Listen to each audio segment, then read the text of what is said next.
It's a sunny but cold afternoon. The weather is very suitable for a football game. Every player on this football pitch looks physically fit. But such young people are at risk of contracting HIV and other sexually transmitted infections. United Nations Educational, Scientific and Cultural Organization UNESCO leaflet says in East and Southern African region, this is happening due to lack of knowledge. Youths of Bangwe in Blantyre and Rikoswe in Chiradzulu have lived their lives knowing about the existence of HIV and AIDS, but did not know much and issues to do with risky behaviors. This is one reason Umunthu Foundation, with funding from AVET and in coordination with Taco Africa, introduced HIV prevention interventions through a football coaching program. The program is being implemented in Bangwe and Rikoswe areas. The program aims at encouraging youths to go for HIV testing and voluntary medical male circumcision.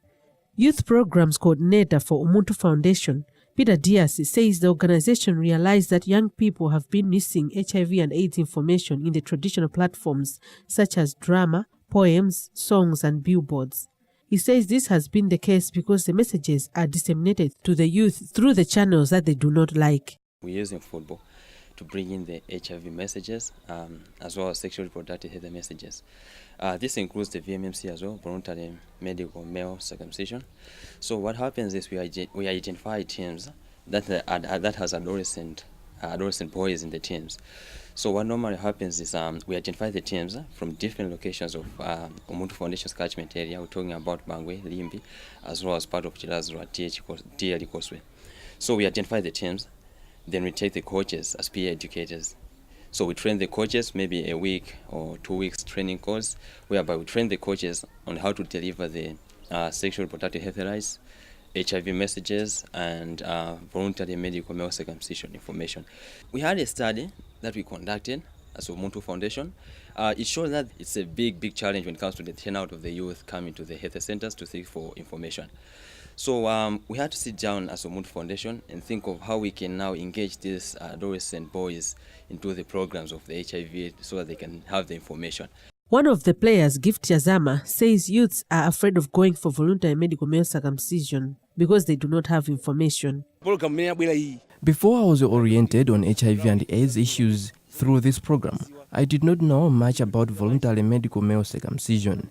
I was afraid to go for it because of the scaring stories that I've heard. I now know the importance of having medical male circumcision. Coach for BCA-based Chilumba Stars, Griffin Spencer, says he leads a team of under-25 players and this program has helped them much. This program has been very helpful to the youth here, since we have been able to reach out to the youth with HIV prevention information using the traditional methods. The combination of HIV and football has brought the message closer to them. We usually have a session about HIV before training in the afternoon. Coach for Milani Stars, Jimmy Jeremiah, says most youths are facing the realities of HIV and AIDS after being given the information. He acknowledges that most youths understand the importance of getting tested and going for voluntary medical male circumcision. Coach for Limbe Stars, Maurice Kondowe, says he has emphasized the importance of getting tested for HIV, considering that if one is not aware of their HIV status, they may have frequent illnesses and become unfit for physical games such as football. Players like the HIV sessions so much. I'm impressed that most of them are taking part in the sessions and going for male circumcision. This is a very big achievement, coming from the background where the players were involved in risky behaviors. Senior Nutrition HIV and AIDS Officer at Chiradzulu District Council, Pearson Mpangwe, says he's glad that the program was extended to Chiradzulu District. The concept that they are using is to try to, use the soccer because it's a crowd puller, and it's a sport that most of the youths like. And so by doing that, it means mobility in terms of community mobilization is there.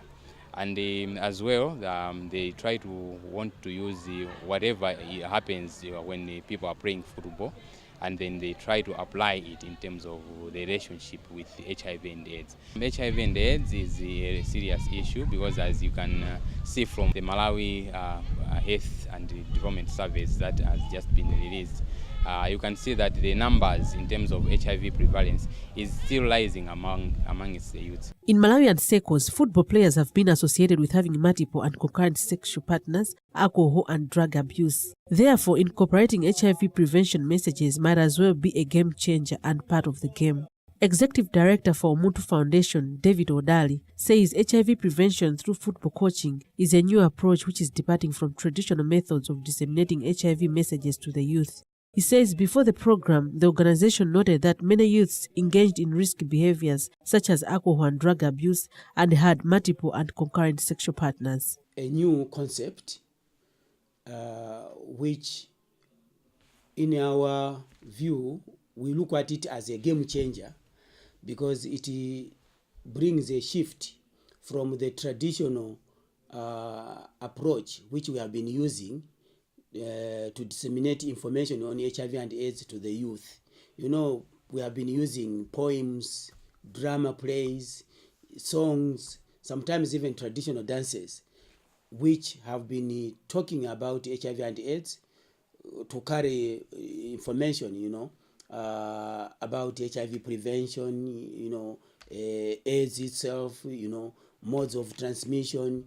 So the football has never been used. Malawi is a signatory to UNAIDS's Protect the Goal campaign, which has a platform for scaling up access to HIV information and services among the youth, as well as to mobilize young people to commit to HIV prevention. President Peter Mutharika signed the official UNAIDS Protect the Goal Bill as an indication of his government's commitment to supporting the implementation of the campaign in Malawi at national, regional, and community levels. Goal 3 of the United Nations Sustainable Development Goals sets to ensure healthy lives and promote well-being for all at all ages. Among other things, the goal seeks to end the epidemics of AIDS, tuberculosis, malaria, and neglected tropical diseases and combat hepatitis, waterborne diseases, and other communicable diseases by 2030. The Sustainable Development Goals fact sheet notes that AIDS is the leading cause of death among adolescents, those aged 10 and 19 in Africa, and the second cause of death among them globally. I'm Josephine Chinele for Times News.